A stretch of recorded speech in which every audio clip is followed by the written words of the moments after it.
ഹരേ കൃഷ്ണ. എല്ലാവർക്കും മാധവത്തിലേക്ക് സ്വാഗതം. വൈശാഖ മാസത്തിൽ നമ്മൾ പറഞ്ഞു, ഇന്നലെ നമ്മൾ ധുന്ധുകാരി മോക്ഷമാണ് പറഞ്ഞത്. ധുന്ധുകാരി മോക്ഷം ഒരു ഹൈന്ദവ വിശ്വാസി നിർബന്ധമായും കേട്ടിരിക്കണം. അത് കേട്ടാൽ മാത്രമേ ഭാഗവതത്തിന്റെ മഹാത്മ്യം എത്രത്തോളം ഉണ്ട് എന്ന് നമുക്ക് മനസ്സിലാക്കാനായിട്ട് സാധിക്കുകയുള്ളൂ. കേൾക്കാത്ത ആരെങ്കിലും ഉണ്ടെങ്കിൽ ഇന്നലെ ഇട്ട വീഡിയോയാണ്, ആ വീഡിയോ എല്ലാവരും കേൾക്കണം. ഇന്ന് നമുക്ക് ഭഗവാൻ അവതരിക്കാൻ പോകുന്നതിന് മുമ്പ് എന്തൊക്കെ കാര്യങ്ങൾ നടന്നു എന്നുള്ള കാര്യം ഒന്ന് നോക്കാം. ഈ വൈശാഖ മാസം മുഴുവനും ഭഗവാന്റെ കഥകളുമായിട്ടാണ് മാധവം മുമ്പോട്ട് പോകുന്നത്. ഭഗവാന്റെ അവതാരം മുതൽ സ്വർഗാരോഹണം വരെയുള്ള ഭാഗങ്ങൾ ഭഗവാന്റെ കൃപയാൽ പറയാം എന്നാണ് ആഗ്രഹിക്കുന്നത്. ഈശ്വരൻ എന്താണ് നിശ്ചയിച്ചിരിക്കുന്നത് എന്ന് നമുക്ക് ആർക്കും അറിയില്ല. ഭഗവാന്റെ അനുഗ്രഹം ഉണ്ടെങ്കിൽ തീർച്ചയായിട്ടും നമുക്ക് പറഞ്ഞ് അവസാനിപ്പിക്കാനായിട്ട് സാധിക്കും. എല്ലാവരും മാധവത്തിന്റെ കൂടെ ഇരുന്ന് കഥകളൊക്കെ കേൾക്കണം. നമുക്കറിയാം 4 യുഗങ്ങളാണ് ഉള്ളത് അല്ലെ? അതിൽ തന്നെ ഈ ദ്വാപര യുഗത്തിലാണ് ഭഗവാൻ ശ്രീകൃഷ്ണൻ അവതരിച്ചത്. ദ്വാപര യുഗത്തിന്റെ അവസാന കാലഘട്ടത്തിൽ ഭാരതത്തില് പല ദുഷ്ടരാജാക്കന്മാരുടെയും ജനനം സംഭവിച്ചുകൊണ്ടിരിക്കുകയാണ്. ദേവാസുര യുദ്ധ സമയത്ത് ധാരാളം അസുരന്മാര് മരണപ്പെട്ടിരുന്നു. ഈ അസുരന്മാരിൽ പലർക്കും ഗതി കിട്ടാത്ത അവസ്ഥയുണ്ടായിരുന്നു. അങ്ങനെയുള്ളവര് വീണ്ടും ഭൂതലത്തിൽ ജനിക്കുകയും അവര് അധർമ്മികളായി തീരുകയും ചെയ്തു. ചിലര് അധർമ്മികളായ രാജാക്കന്മാരായിട്ടും ചിലര് അധർമ്മികളായ പൗരന്മാരായിട്ടും ജന്മമെടുത്തു. അങ്ങനെ ഈ ദുഷ്ടന്മാരെ കൊണ്ട് ഭൂമിയുടെ ഭാരം വല്ലാതെ വർദ്ധിച്ചു. എവിടെയും അധർമ്മികള്, യാഗങ്ങളും പുണ്യകർമ്മങ്ങളും ഒന്നുമില്ലാത്ത അവസ്ഥ വന്നു. മഹർഷിമാരെ കൊണ്ട് ഒന്നും ചെയ്യിപ്പിക്കത്തില്ല. അങ്ങനെ ഒരു അവസ്ഥയാണ് ഈ സമയത്ത് ഭൂമിയിൽ ഉണ്ടായിരുന്നത്. ദ്വാപരയുഗം അതിൻ്റെ അവസാന കാലഘട്ടത്തിലേക്ക് നീങ്ങുകയാണ്. കലിയുഗം എത്തുന്നതിനു മുമ്പ് തന്നെ, ദ്വാപരയുഗത്തിന്റെ അവസാന കാലഘട്ടത്തിൽ തന്നെ കലിയുഗത്തിൽ എന്തൊക്കെ സംഭവിക്കുന്നുവോ അതിൻ്റെ ചില ലക്ഷണങ്ങൾ ദ്വാപരയുഗത്തില് കാണിച്ചു തുടങ്ങി. ദ്വാപരയുഗത്തിന്റെ അവസാന കാലഘട്ടത്തിൽ അതൊക്കെ കാണിച്ചു തുടങ്ങി. ആ സമയത്ത് ഭൂമിദേവി ഒരു പശുക്കുട്ടിയുടെ രൂപം ധരിക്കുകയും വളരെയധികം വേദനയോടുകൂടി, മനസ്സിന്റെ വേദനയോടുകൂടി ബ്രഹ്മലോകത്തിൽ എത്തിച്ചേരുകയും ബ്രഹ്മദേവനെ ചെന്നു കണ്ട് ഈ സങ്കടത്തിൽ നിന്നും തന്നെ രക്ഷിക്കണമെന്ന് പ്രാർത്ഥിക്കുകയും ചെയ്തു. നാരദാദി ബ്രഹ്മർഷി മുഖ്യരും ഇതെല്ലാം അറിഞ്ഞ് അവിടേക്ക് ആ സമയം എത്തിച്ചേരുന്നു. അങ്ങനെ എല്ലാവരും കൂടി അവസാനം കൈലാസത്തിലേക്ക് പോകുന്നു. അതായത് നാരദരും ബ്രഹ്മർഷി മുഖ്യരും ഭൂമിദേവി, പശുക്കുട്ടിയുടെ രൂപത്തിലുള്ള ഭൂമിദേവിയും അതുപോലെ തന്നെ ബ്രഹ്മദേവനും എല്ലാവരും കൂടി അവസാനം എവിടെ എത്തിച്ചേർന്നു? കൈലാസത്തിൽ എത്തിച്ചേർന്നു. എന്നിട്ട് മഹേശ്വരനോട് സങ്കടങ്ങളെല്ലാം പറഞ്ഞു. ഉടൻ തന്നെ മഹേശ്വരൻ പാർവതീ ദേവിയെ വിളിക്കുകയാണ്. എന്നിട്ട് ദേവിയോട് പറയുകയാണ്, അല്ലയോ പ്രിയേ, വരൂ, നമുക്കും ഇവരോടൊപ്പം വൈകുണ്ഠത്തിലേക്ക് പോയി സാക്ഷാൽ മഹാവിഷ്ണുവിനെ കണ്ട് ഇതിനൊരു പരിഹാരം ഉണ്ടാക്കണമെന്ന് അപേക്ഷിക്കാം എന്ന് പറഞ്ഞു. അങ്ങനെ അംബികാ സമേതം മഹേശ്വരനും ബ്രഹ്മദേവനും സരസ്വതീ ദേവിയും ദേവന്മാരും മഹർഷികളും നാരദരും ഗോരൂപം പൂണ്ട ഭൂമിദേവിയും എല്ലാവരും കൂടി എവിടെ എത്തിച്ചേർന്നു? വൈകുണ്ഠത്തിൽ എത്തിച്ചേർന്നു. അങ്ങനെ എല്ലാവരും കൂടി അവിടെ ചെന്ന് സാക്ഷാൽ നാരായണനെ പ്രാർത്ഥിക്കുന്നു. ആ സമയത്ത് നാരായണൻ എന്താണ് അരുളി ചെയ്തത്? ശ്രദ്ധിച്ചു കേട്ടുകൊള്ളുക. ഭൂമി ഭാരം തീർത്ത് ലോകരക്ഷ ചെയ്യുവാനും ധർമ്മം സ്ഥാപിക്കുവാനും വേണ്ടി ഞാൻ യഥാകാലം മധുരാപുരിയിൽ വാസുദേവ യാദവന്റെ പുത്രനായി അദ്ദേഹത്തിന്റെ പത്നിയായ ദേവകീദേവിയുടെ ഗർഭത്തിൽ എൻ്റെ സമ്പൂർണ്ണ കലകളോടും കൂടി അവതരിക്കുന്നതാണ്. വിശ്വകാരുണിയായ വിഷ്ണുമായ ഉമാദേവിയോട് ചേർന്ന് അമ്പാടിയിൽ യശോദയുടെ പുത്രിയായും ജനിക്കും. എൻ്റെ തൽപ്പമായ സർപ്പാധിനാഥൻ അനന്തൻ എൻ്റെ അഗ്രജനായും അതായത് ജ്യേഷ്ഠനായും ജനിക്കും. എന്നിൽ ഭക്തിയുള്ള ദേവന്മാർ തങ്ങളുടെ സൂക്ഷ്മാംശം കൊണ്ട് യാദവന്മാരായും ഗോപന്മാരായും ജനിക്കണം. എന്നിൽ നിർവ്യാജ ഭക്തിയുള്ള ദേവസ്ത്രീകൾ ഗോപസ്ത്രീകളായും പിറക്കണം. അതിനുവേണ്ട എല്ലാ സംവിധാനങ്ങളും ബ്രഹ്മദേവൻ നിർവഹിച്ചു കൊള്ളും. ഇങ്ങനെ സാക്ഷാൽ വൈകുണ്ഠപതി അരുളി ചെയ്തതിനു ശേഷം ദേവൻ പള്ളിനിദ്രയിൽ ലയിക്കുന്നു. അങ്ങനെ മഹാവിഷ്ണുവിന്റെ ഇപ്രകാരമുള്ള അരുളപ്പാട് കേട്ട് എല്ലാവരും സന്തോഷിച്ചു. ഭൂമിദേവിയും സന്തോഷിച്ചു, ആശ്വസിച്ചു. അങ്ങനെ എല്ലാവരും സന്തോഷത്തോടുകൂടി അവരവരുടെ ഗൃഹങ്ങളിലേക്ക് തിരിച്ചുപോയി. ഇതാണ് ഭഗവാൻ ശ്രീകൃഷ്ണൻ അവതരിക്കുന്നതിന് മുന്നോടിയായിട്ടുള്ള കാര്യങ്ങൾ. എന്തിനു വേണ്ടിയിട്ടാണ് സാക്ഷാൽ മഹാവിഷ്ണു ശ്രീകൃഷ്ണ രൂപത്തിൽ അവതരിച്ചത്?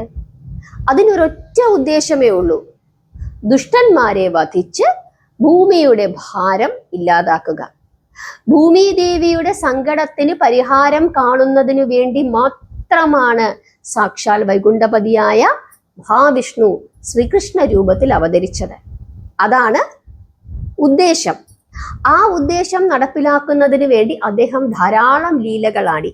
ആ ലീലകളിൽ ഓരോന്നും നമുക്കുള്ള വലിയ വലിയ സന്ദേശങ്ങളായിരുന്നു. അതാണ് നമ്മൾ ഇവിടെ മനസ്സിലാക്കേണ്ടത്. അങ്ങനെ ശ്രീകൃഷ്ണൻ അവതരിക്കാൻ പോവുകയാണ് എന്ന് മനസ്സിലാക്കിയിട്ട് ഭഗവാന്റെ അവതാരത്തിന് മുന്നോടിയായിട്ട് ദേവന്മാരും ദേവസ്ത്രീകളും യാദവന്മാരായും ഗോപന്മാരായും ഗോപസ്ത്രീകളായിട്ടും അവരെന്ത് ചെയ്യുകയാണ്? ഭൂമിയിൽ വന്ന് ജന്മമെടുക്കുകയാണ്. ഈ ഭൂമിയിൽ വന്ന് ഇവര് ജനിച്ചതോടുകൂടി മായാദേവിയുടെ അനുഗ്രഹത്താൽ ഇവര് ദേവന്മാരാണ് അല്ലെങ്കിൽ ദേവസ്ത്രീകളാണ് എന്നുള്ള ആ ഒരു കാര്യം, മുൻ ജന്മത്തെ പറ്റിയിട്ടുള്ള ആ ഓർമ്മ അവരിൽ നിന്നും വിട്ടുപോകുന്നു. അങ്ങനെ കാലം കഴിയുന്നു. ഭഗവാന്റെ അവതാരത്തിനുള്ള സമയം അടുത്തടുത്ത് വരുന്നു. ആ സമയത്ത് ദേവകൻ എന്ന ഒരു യാദവനുണ്ട്. ദേവകൻ എന്ന യാദവന്റെ ഇളയ പുത്രിയാണ് ആര്? ദേവകി. ദേവകിക്ക് വിവാഹപ്രായം എത്തിച്ചേരുന്നു. അതിസുന്ദരിയാണ് ദേവകി.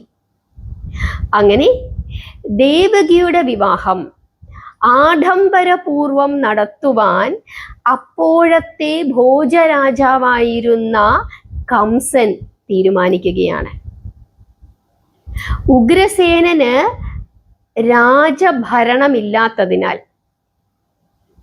രാജകന്യകയായ ദേവകിയുടെ വിവാഹം രാജാവായി വാഴുന്ന താൻ തന്നെ നടത്തിക്കൊടുക്കണമെന്ന് ആര് തീരുമാനിക്കുന്നു? കംസൻ തീരുമാനിക്കുന്നു. ജ്യേഷ്ഠത്തിമാരുടെ ഭർത്താവായ വസുദേവരെ കൊണ്ടു തന്നെ ദേവകിയെയും വിവാഹം കഴിപ്പിക്കുവാൻ ആര് തീരുമാനിക്കുന്നു? കംസൻ തീരുമാനിക്കുന്നു. ഇവിടെ ദേവകിക്ക് ചേച്ചിമാരുണ്ട്.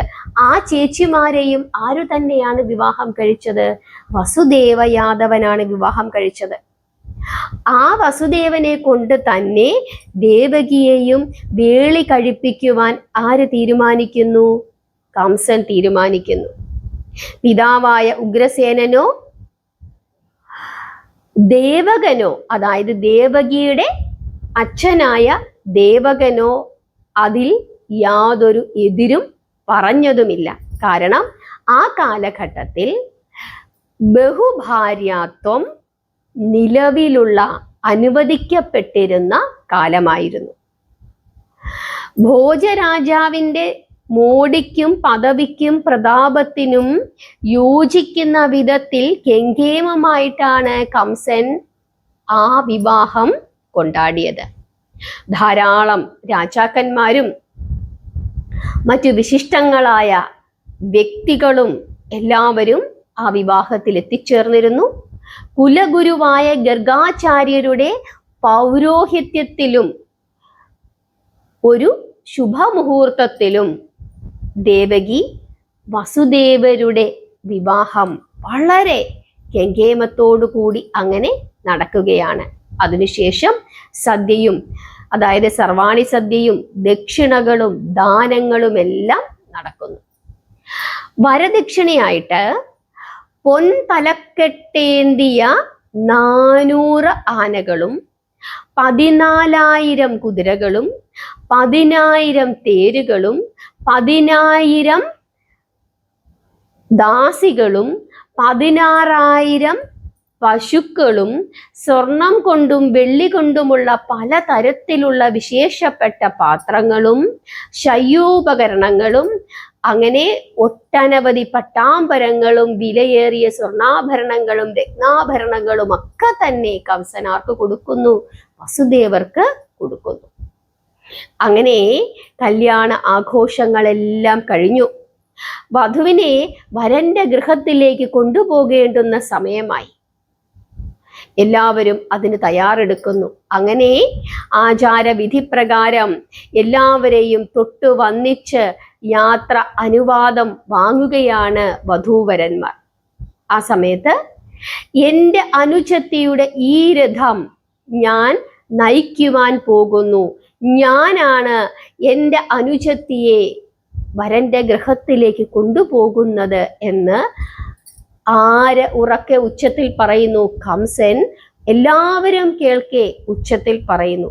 എന്നിട്ട് വരനെയും വധുവിനെയും കൊണ്ടുപോകുവാൻ തയ്യാറാക്കി നിർത്തിയിരിക്കുന്ന ആ രഥത്തിൽ 12 ഭാരം സ്വർണം കൂടി കംസൻ കൊണ്ടുവന്ന് വെക്കുന്നു. അപ്പൊ അത്രത്തോളം സ്നേഹിച്ചാണ് അനുജത്തിയെ കംസൻ നോക്കിയിരുന്നത്. എത്ര കൊടുത്തിട്ടും കംസന് മതിയാകുന്നുണ്ടായിരുന്നില്ല. അങ്ങനെ കംസൻ തന്നെ തേരു തെളിച്ച് എല്ലാ വിധത്തിലുള്ള ആഘോഷങ്ങളോടും കൂടി ദേവകിയെയും വസുദേവരെയും വസുദേവരുടെ കൊട്ടാരത്തിലേക്ക് കൊണ്ടുപോകുന്നു. ഹരേ കൃഷ്ണ. ഇവിടെ ഇപ്പോൾ നിങ്ങളിൽ പലർക്കും ഒരു സംശയം തോന്നിക്കാണും. ദേവകന്റെ പുത്രിയാണ് ദേവകി എന്ന് പറയുന്നു. അങ്ങനാണെങ്കിൽ കംസനും ദേവകിയുമായിട്ടുള്ള ബന്ധം എന്താണ്?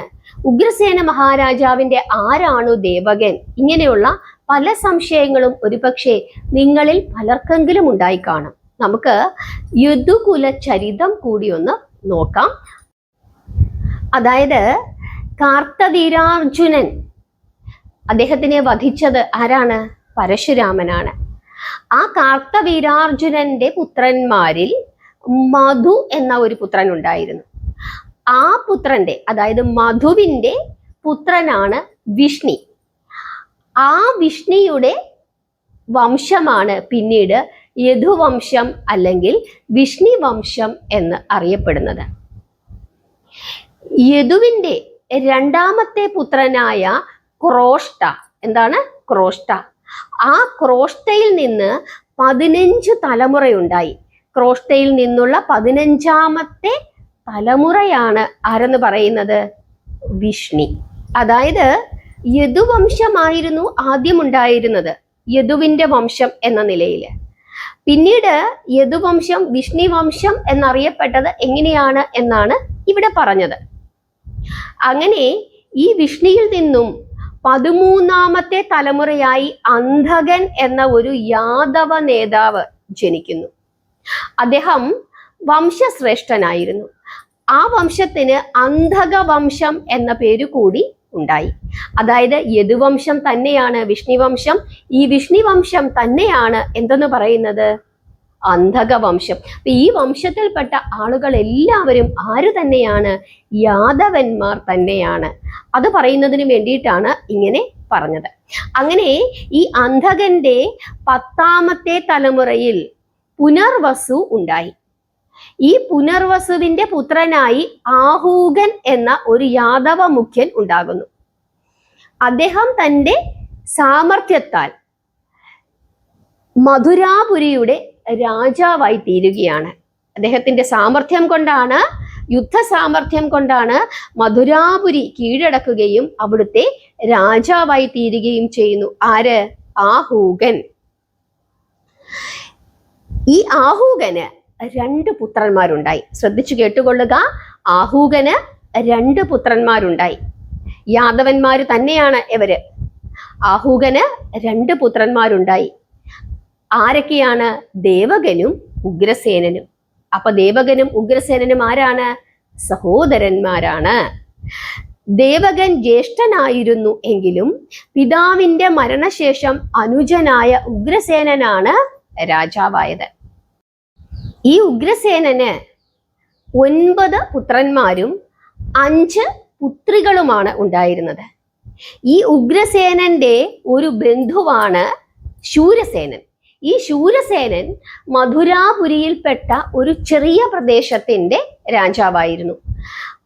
ഉഗ്രസേനനും തൻ്റെ മൂത്ത പുത്രനായ കംസനും കൂടിച്ചേർന്ന് ഈ ശൂരസേനനെ തോൽപ്പിക്കുകയും ആ രാജ്യം കൂടി കൈവശപ്പെടുത്തുകയും ചെയ്തു. ഈ ശൂരസേനന്റെ രാജ്യം കൈവശപ്പെടുത്തിയെങ്കിലും തൻ്റെ ബന്ധുവായതുകൊണ്ട് തന്നെ ശൂരസേനനോട് വലിയ സ്നേഹമായിരുന്നു ആർക്ക്? ഉഗ്രസേനന്. ഈ ശൂരസേനന്റെ പുത്രനാണ് ആര്? വസുദേവരൻ. ഈ ശൂരസേനന്റെ ഒരു മകളാണ് പൃഥ. ഈ പൃഥയെ തൻ്റെ ബന്ധുവും കൂട്ടുകാരനുമായിരുന്ന കുന്തിഭോജ രാജാവിന് മക്കളില്ലാതിരുന്നതിനാൽ അദ്ദേഹത്തിന്റെ ആഗ്രഹപ്രകാരം ഈ പൃഥയെ ശൂരസേനൻ ദത്തുപുത്രിയായി ആർക്ക് കൊടുക്കുന്നു? കുന്തിഭോജന് കൊടുക്കുന്നു. അങ്ങനെ കുന്തിഭോജനാൽ വളർത്തപ്പെട്ടവളായതുകൊണ്ടാണ് ഈ പൃഥയ്ക്ക് കുന്തി എന്ന് പേര് കിട്ടിയത്. ഈ കുന്തി ആരാണ്? പാണ്ഡവരുടെ അമ്മ. അങ്ങനെ വരുമ്പോൾ ആ ബന്ധം നിങ്ങളൊന്ന് ആലോചിച്ചേ. അതായത് ഭഗവാൻ ശ്രീകൃഷ്ണന്റെ അച്ഛൻ പെങ്ങളാണ് ആര്? കുന്തി. അതുകൊണ്ടാണ് അപ്പച്ചി അല്ലെങ്കിൽ അമ്മായി എന്ന സ്ഥാനത്ത് കുന്തി വരുന്നത്. ഇപ്പോൾ നിങ്ങൾക്ക് മനസ്സിലായോ ആ ബന്ധം? ആ ബന്ധം പറയുന്നതിന് വേണ്ടിയിട്ടാണ് ഇവിടെ ഞാൻ പറഞ്ഞത്. ഇതുകൂടാതെ ധാരാളം ബന്ധങ്ങൾ നമുക്ക് പറയാനായിട്ടുണ്ട്. അതായത് അക്രൂരനെ പറ്റിയിട്ടും അതുപോലെ കാകനീയനെ പറ്റിയിട്ടും ശ്രുതദേവിയെ പറ്റിയിട്ടും ശ്രുതകീർത്തിയെ പറ്റിയിട്ടും ഒക്കെ തന്നെ അങ്ങനെ ധാരാളം ബന്ധങ്ങൾ നമുക്ക് പറയാനായിട്ടുണ്ട്. അതുപോലെ തന്നെ രോഹിണിയെ പറ്റിയിട്ടും ബലഭദ്രനെ പറ്റിയിട്ടും അങ്ങനെ ധാരാളം ബന്ധങ്ങളുണ്ട്. ആ ബന്ധങ്ങളൊക്കെ നമുക്ക് ഓരോ സമയത്തും ഓരോന്നോരോന്നായിട്ട് പറയാം. ഇവിടെ നിങ്ങൾ മനസ്സിലാക്കേണ്ടുന്ന പ്രധാനപ്പെട്ട കാര്യമാണ് പറഞ്ഞത്. അതായത് കംസന്റെ അച്ഛനായ ഉഗ്രസേനന്റെ ജ്യേഷ്ഠനായ ദേവകന്റെ പുത്രിയാണ് ദേവകി. അതായത് തൻ്റെ വല്യച്ഛന്റെ മകളാണ്. വല്യച്ഛന്റെ മകളായ ദേവകിയുടെ വിവാഹമാണ് ഇവിടെ ഇപ്പോൾ ആഡംബരപൂർവം ആര് നടത്തുന്നത്? കംസൻ നടത്തുന്നത്. അവരുടെ തന്നെ ഒരു ബന്ധുവായ ശൂരസേനന്റെ പുത്രനായ വസുദേവ യാദവനെ കൊണ്ടാണ് വിവാഹം കഴിപ്പിക്കുന്നത്. ഈ ദേവകിയുടെ ചേച്ചിമാരെ എല്ലാം വിവാഹം കഴിച്ചതും ആര് തന്നെയാണ്? ഈ വസുദേവര് തന്നെയാണ്. ആ ബന്ധം ഒന്ന് പറഞ്ഞ് ഉറപ്പിക്കുന്നതിന് വേണ്ടിയിട്ടാണ് ഇത്രയും കാര്യങ്ങൾ പറഞ്ഞത്. ശൂരസേനന്റെ മകളെ തൻ്റെ ബന്ധുവായ കുന്തിഭോജന് വളർത്താനായി കൊടുത്തതുകൊണ്ട് ആ പുത്രി പൃഥ എന്ന പേരിൽ അറിയപ്പെടുന്ന പുത്രി പിന്നീട് കുന്തി എന്നറിയപ്പെടുന്നു. അതായത് ശ്രീകൃഷ്ണ ഭഗവാന്റെ അച്ഛനായ വസുദേവ യാദവന്റെ സഹോദരി തന്നെയാണ് ആര്? കുന്തി. അപ്പച്ചിയാണ് അല്ലെങ്കിൽ അമ്മായിയാണ്. ചില സ്ഥലങ്ങളിൽ അച്ഛൻ പെങ്ങളെ അപ്പച്ചിയെന്നും ചില സ്ഥലങ്ങളിൽ അമ്മായി എന്നും വിളിക്കുന്നുണ്ട്. അതാണ് ബന്ധം. അങ്ങനെ ആ ഘോഷയാത്ര, ആ വിവാഹ ഘോഷയാത്ര അങ്ങനെ മുമ്പോട്ട് പോവുകയാണ്. പിന്നീടുണ്ടായ സംഭവ വികാസങ്ങൾ നമുക്ക് നാളെ പറയാം. അങ്ങനെ ശ്രീകൃഷ്ണ അവതാരത്തിന് തുടക്കം കുറിക്കുകയാണ്. നിങ്ങൾ എല്ലാവരും മാധവത്തിന്റെ കൂടെ ഉണ്ടാകണം. നാളെ നമുക്ക് ബാക്കി ഭാഗങ്ങൾ പറയാം. നിങ്ങൾക്ക് എല്ലാവർക്കും ഇന്നത്തെ ഈ ഭാഗം മനസ്സിലായി എന്ന് വിശ്വസിക്കുന്നു. ബന്ധങ്ങൾ മനസ്സിലായി എന്ന് വിശ്വസിക്കുന്നു. നിങ്ങൾക്ക് ഞാൻ പറഞ്ഞു തന്നത് ഇഷ്ടപ്പെട്ടു എന്ന് വിശ്വസിക്കുന്നു. ഇന്ന് എത്ര പേര് ഓം നമോ നാരായണായ എന്ന് 108 തവണ ജപിച്ചു എന്നുള്ള കാര്യം കമന്റായി രേഖപ്പെടുത്തുക. നിങ്ങളുടെ അഭിപ്രായങ്ങൾ പറയുക. മാധവത്തിന്റെ കൂടെ ഉണ്ടായിരിക്കണം, നാമം ജപിക്കണം, പ്രാർത്ഥിക്കണം. അതുപോലെ മാധവം എന്ന യൂട്യൂബ് ചാനലിന് ഒരു വാട്സപ്പ് കൂട്ടായ്മ തുടങ്ങിയിട്ടുണ്ട്. ലിങ്ക് ഞാൻ ഡിസ്ക്രിപ്ഷൻ ബോക്സിൽ കൊടുത്തേക്കാം. തികച്ചും സൗജന്യമാണ്.